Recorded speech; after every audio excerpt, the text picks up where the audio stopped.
Y aquí tenemos 20 minutos como para desarrollar este ejercicio con todas las formulitas que hemos hecho, ¿sí?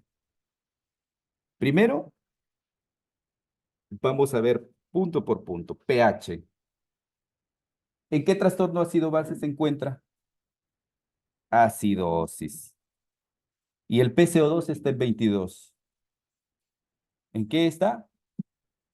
Alcalosis respiratoria, ¿no es cierto? Es lo inverso, ¿sí? 35 a 45 es lo normal. Por debajo de 35, alcalosis respiratoria. HCO3 de 10. ¿En qué está? Acidosis. Sodio, 110. ¿Cómo está ese sodio? Bajo, ¿no es cierto? Está con una hiponatremia. Cloro, 95. ¿Cuánto es lo normal?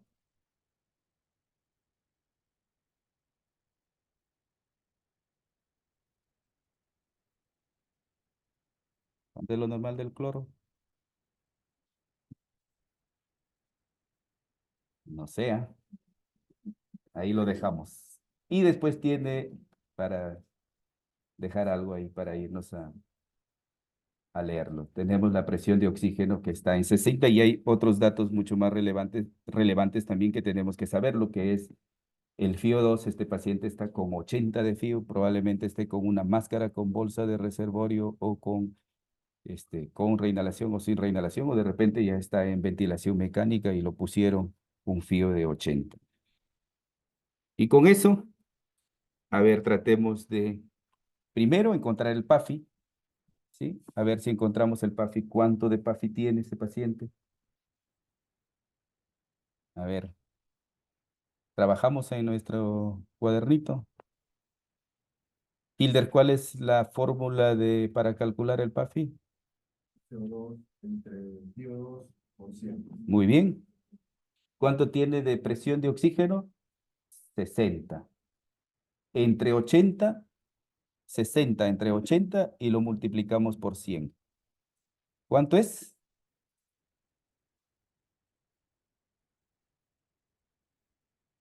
¿Cuánto tiene?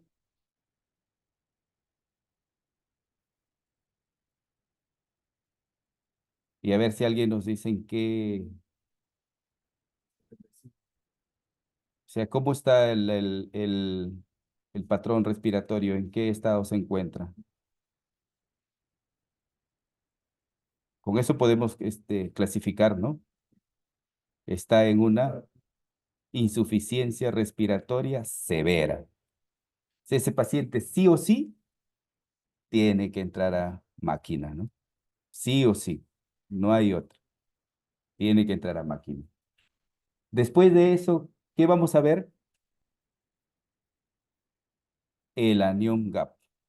Calculemos la brecha aniónica, a ver, o anión gap.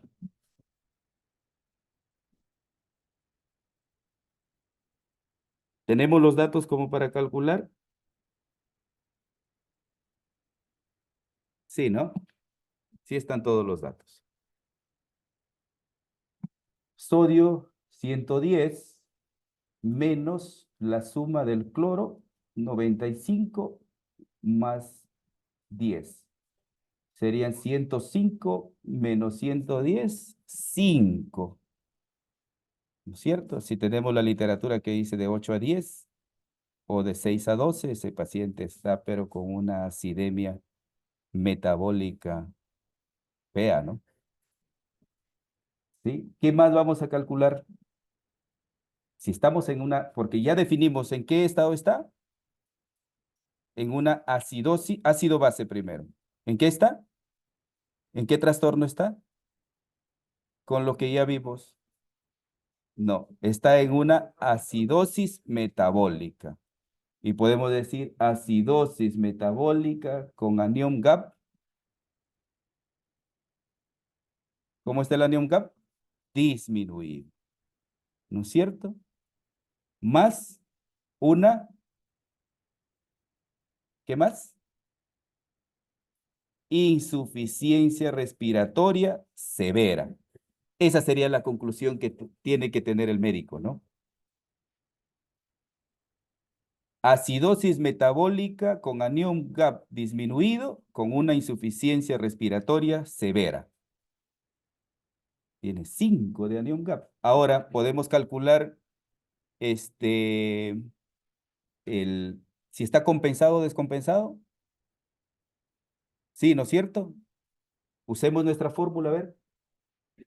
¿Cuánto sale? 23. ¿Está compensado o está descompensado? ¿Cómo sacamos la compensación? ¿Cuál es la fórmula? HCO3 por 1.5 más 8. ¿Cuánto es? 10 por 1.5, 15, ¿no es cierto? Más 8. A eso lo podemos agregar incluso más 2. O sea, está en 25. Normalmente, ¿cuánto es? 22 a 26. Entonces sí está compensando, ¿no?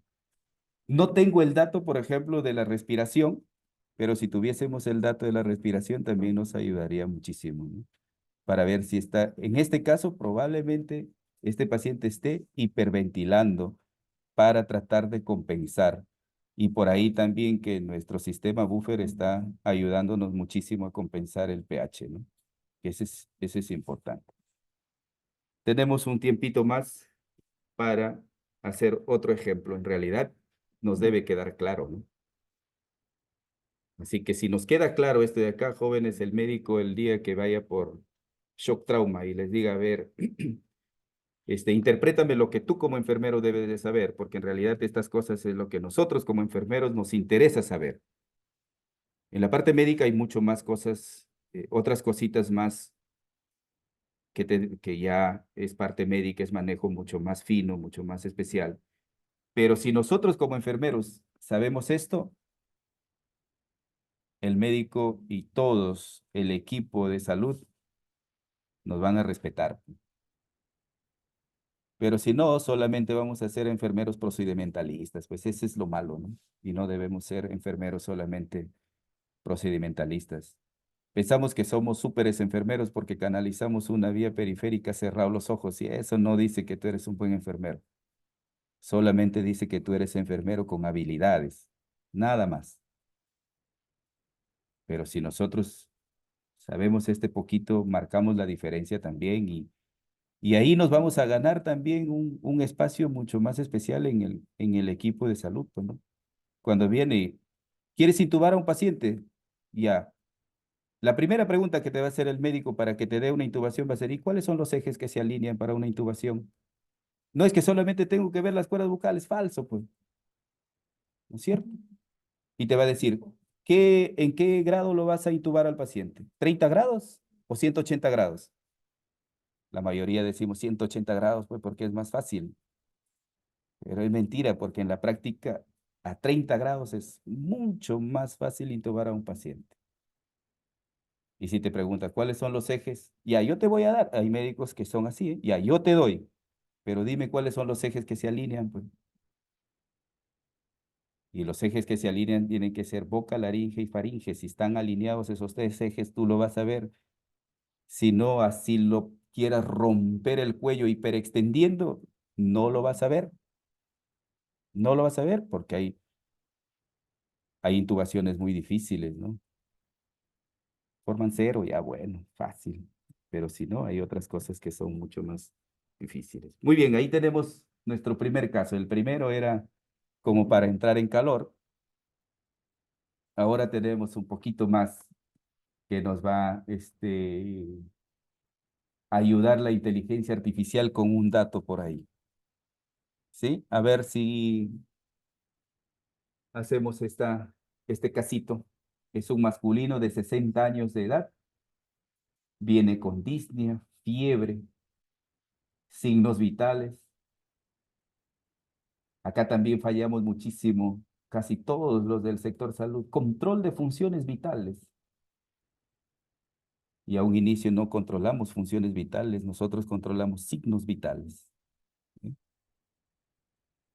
El médico pone en su evolución o en sus indicaciones paciente de ambulación. Los locos deambulan, los zombies deambulan, nosotros ambulamos. Y si ustedes quieren, búsquenlo en la Real Academia así lo dice. La ambulación es cuando tenemos un objetivo, una dirección. Quiero irme a traerme un lapicero, tengo mi objetivo de recoger. Pero el loco no tiene un objetivo, pues se va porque tiene que irse, ¿no? Ese deambula. Nosotros ambulamos. Y a veces nosotros en nuestras notas también pues, ponemos, ¿no? Paciente deambula sin dificultad. ¿Cómo un loco va a caminar sin dificultad? ¿Cierto? Nos contradecimos totalmente, ¿no? La diferencia de signo y función también. Función cardíaca es muchísimo. ¿Cómo calculamos nosotros el gasto cardíaco? ¿Cómo calculamos la fracción de eyección ventilatoria o la fracción de eyección cardíaca? Lo único que nosotros vamos a medir es la frecuencia cardíaca, presión arterial. Los signos vitales podemos verlo, palparlo, sentirlo, pero hay cosas que en la función no se puede hacer, ¿no? Ahí está, la frecuencia cardíaca está en 110, respiratoria 38, temperatura 39, está con una glucosa de 350. En la gasometría, vamos por partes, a ver, lo desarrollamos entre todos nosotros. pH dijimos que es el que manda, ¿cierto? ¿En qué estado ácido-base se encuentra? Acidosis, ¿cierto? Ese paciente está en una acidosis. Primero acidosis hay que ver si es respiratoria o es metabólica, ¿no? Después del pH, ¿qué vamos a ver? Podemos irnos con el PAFI si queremos. ¿Cuánto está de PAFI? Presión de oxígeno, ¿cuánto tiene? 66. ¿Cuánto es el FIO? Máscara con bolsa de reservorio a 15 litros. Bueno, no dice si es con reinhalación o sin reinhalación, ¿no? Ahí falta ese dato, ¿eh? Pero vamos a ver con qué queremos trabajar. ¿Con reinhalación o sin reinhalación? ¿Cuánto de FIO lo ponemos? Ya vamos a ponerle un FIO de 50, ¿eh? Porque 80 ya es. Y con esa frecuencia respiratoria, podemos poner los 50, 66 entre 50 por 100. ¿Cuánto es? 132. ¿En qué problema respiratorio se encuentra? Está en ¿cómo lo vamos a decir? ¿Cómo lo diré? ¿Con cuánto está? 132. En realidad, ahí puede ser moderada porque menor de 100 es severo, ¿no? Pero este paciente, el médico ya tiene que definir si entra o no entra ventilación, porque en realidad la literatura dice que en 150 de PAFI ya el médico tiene que definir si lo intuba o no lo intuba al paciente, si lo da un poco de chance o no lo da un poco de chance, ¿no? Algunos se arriesgan todavía un poco como ¿no? Es que en realidad es mejor un paciente que no esté en máquina a complicarlo a un paciente en máquina, ¿no? Por eso es que la decisión médica ahí es un poquito vamos a darle un poquito de chance como para ver si, pero con 132, ¿estaba? 132. Todavía podemos decir que está en una insuficiencia respiratoria moderada, ¿no? Porque por 300 normal, de 200 a 300 y menor de 100, ¿no? Muy bien, entonces ya tenemos el pH que está en una acidosis, el PCO2 está, ¿cómo está? El PCO2 está bajo, pero hay que ver si es compensado, si está compensando o no, porque acordémonos que también está hiperventilando, ¿no? Lo dejamos ahí, vamos a ver cómo está el anion gap, ¿sí? Vamos a ver cómo está la brecha aniónica, ¿sí? ¿Cuánto está la brecha aniónica? ¿Cómo se calcula? Tenemos, ahí tenemos el sodio que está normal, 145, el cloro también. ¿Cuánto está el bicarbonato? 10. 109 menos 145, ¿cuánto es? 36. Muy bien, que está elevado, ¿no? Está elevado. Luego, ¿qué hacemos? ¿Qué calculamos después? ¿Qué calculamos? En realidad este paciente está en una acidosis metabólica, ¿no? ¿Ve? Así, ¿cómo calculamos? Primero, ya después que hemos visto la brecha aniónica, ¿qué más vamos a ver? La compensación, ¿cierto? Y podemos hacerlo con para ver el PCO2 esperado, ¿sí? ¿Cómo vemos si es si es una acidosis metabólica, pero si estaría el paciente en una alcalosis metabólica, la fórmula es diferente, ¿no es cierto? 0,7 por bicarbonato más 21, ¿no? Pero ahora vamos a usar la fórmula que es el HCO3 por 1,5 más 8. ¿Cuánto sale? 23.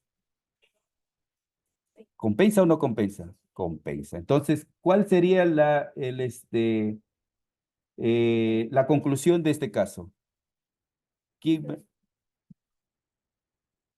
Acidosis metabólica compensada con anión GAP elevado en una insuficiencia respiratoria moderada. ¿Sí? La máxima expresión de la enfermería, ahí está. Yo creo que con eso sí hemos logrado entender estas cosas básicas de la gasometría arterial. Yo creo que vamos a ir por buen camino. En realidad, no sé si tienen alguna participación, algún comentario que hacerlo. Pueden hacerlo. Y si no lo hubiese, de verdad, para mí ha sido un gusto enorme venir esta mañana en realidad no a compartir, sino también a aprender de ustedes, porque nosotros como enfermeros todos los días aprendemos. Así que espero que nos sirva, lo pongamos en práctica. Acá les dejo algunos otros ejercicios ya desarrollados para que ustedes puedan de repente guiarse, ¿no? Que son 4 casitos. Y conmigo, muchísimas gracias. Y si tenemos otra oportunidad de vernos, yo encantadísimo, ¿eh? Muchísimas gracias por la asistencia y por esas ganas que lo ponemos siempre de aprender. En realidad, eh, muchos de nosotros decimos, no, que tiene que venir de afuera, como para nosotros mismos también podemos capacitarnos, ¿eh? Ustedes tienen un muy buen talento humano, que estas reuniones en realidad no interesa la cantidad, pero si viene uno o dos que quiere aprender, con ese uno o dos marcamos la diferencia, ¿sí? Muchísimas gracias y ya nos veremos en una próxima, si es que me invitan también. Gracias, gracias. Gobierno Regional de San Martín, Dirección Regional de Salud. Generando desarrollo con transparencia.